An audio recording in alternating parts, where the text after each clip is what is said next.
In this video, I'm going to show you the hobby product I simply cannot do without.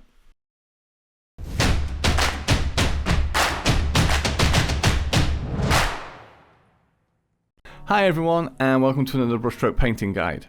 So this time I'm going to talk you through a few uses for a very common product which I thought everybody did, but when I was talking to a friend recently, it turns out that might not be the case. So I'm really sorry for the clickbaity title, but I'm hoping you'll agree after watching this video that it actually does have some good tips to help you with your hobby. So I use this product for so many different things. For example, I use it when I'm preparing my minis, filling gaps, using it for when I'm pinning. I also use it while I'm weathering my miniatures, and more besides. Okay, bold claims I know, and I'm sure you're now very keen to know what this incredible, wonderful product is. And I can tell you it is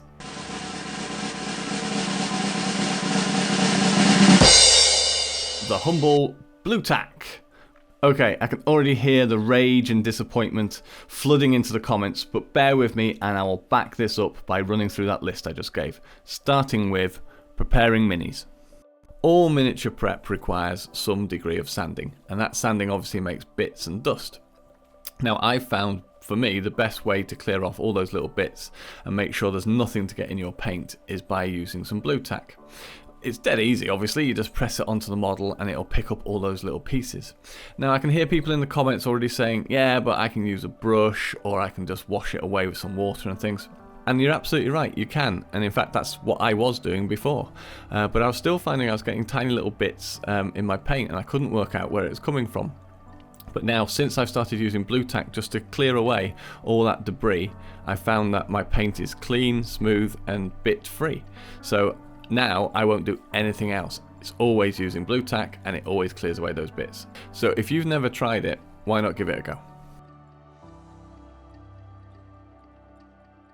Tip number 2, sticky stick. Now this might seem like the most ridiculous idea, but actually I use it all the time and it's really handy. All it is a cocktail stick or a toothpick, and you just put a blob of blue tack on the end, and then you have a tool which you can use to pick up those tiny bits that models seem to come with now and be able to maneuver them into those difficult places when assembling models. It seems ridiculous, it looks ridiculous, but trust me, it's really, really handy. Okay, gap filling. Loads of people have asked me how I got the 2-part shoulder pad to be seamless and smooth. So here's my process. Take the 2 halves, get some super glue, glue them together. You can put loads in because you want it to squish out and really fill that gap, okay? So you want it to overspill.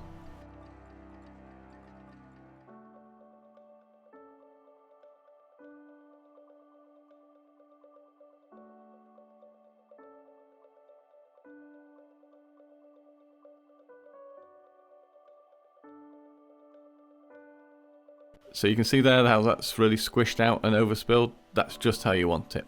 Right, so let that set. And then sand it smooth. Okay, so you've sanded it down, but how do you know it's actually smooth? Aha! Right, grab your blue tack, press it firmly into a smooth surface.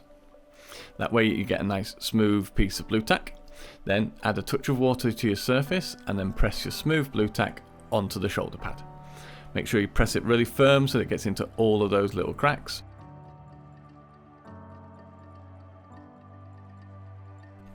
And then when you peel it off, if it's smooth, there'll be no line or join down the middle. If it's not, then you'll get a crease or a line showing you that it haven't filled it properly. So this one hasn't got a line, which means it's ready to paint. And if you'd like to see proof of how good this process is, here's a shoulder pad painted up. Next tip then, let's move on to some model pinning. So you've got your base and you know you want to pin your model to it so you get that extra stability and security. Makes absolute sense. But how do you know where to drill your holes? Right, well, start off you need to obviously drive fit to work out where roughly you're going to put your model, and then you're going to need to drill a hole in the bottom of the model. Okay, so far so good. But now's the tricky bit. How do you know where to put the hole in the base to line up with the hole in the foot? Well, of course the answer is blue tack. Take a small piece of blue tack, then position the model where you want it to be. Just mark that with your thumb so you know where it's going to be. Take your small piece of blue tack, press it down onto the base. Now just take a paintbrush handle, dip it in some water so that it will wet the surface, and then press the blue tack onto the base. Now take your model, which has got the hole in the bottom, and you can place that foot onto the blue tack where you want the model to be.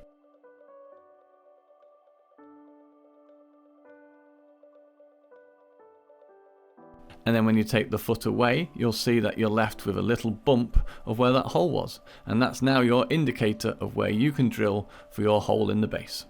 So just take your drill and drill straight through that bump into the base. And that will give you a perfectly aligned hole for where you want your model to stand. So all you need to do now is just take your pin, using a sticky stick of course, so you don't drop the tiny little pin.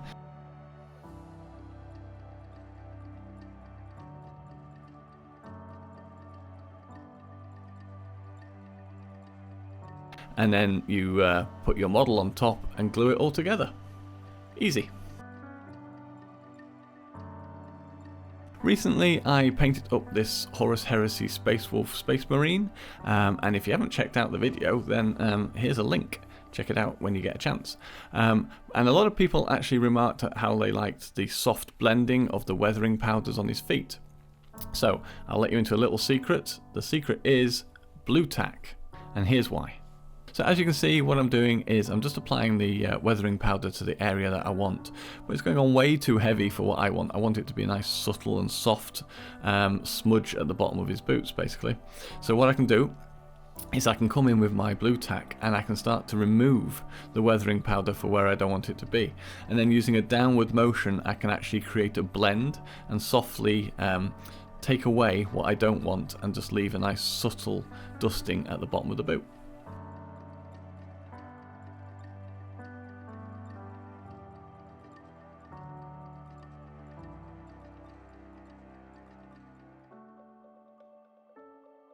And that's how it's done. Okay, and as one final bonus tip for using blue tack, for all you folks out there that struggle not to knock these bottles over, take your bottle, take your blue tack, stick it on the desk, problem solved. You're welcome. Massive thank you to everyone who's got this far through the video. Thank you so much for watching. I really do hope you've enjoyed it. If you have enjoyed this video and you have found it useful, then please do hit that like button. If you'd like to see more of these videos and more painting videos, then please hit that subscribe button and don't forget to hit the notification bell to be told whenever I post another video.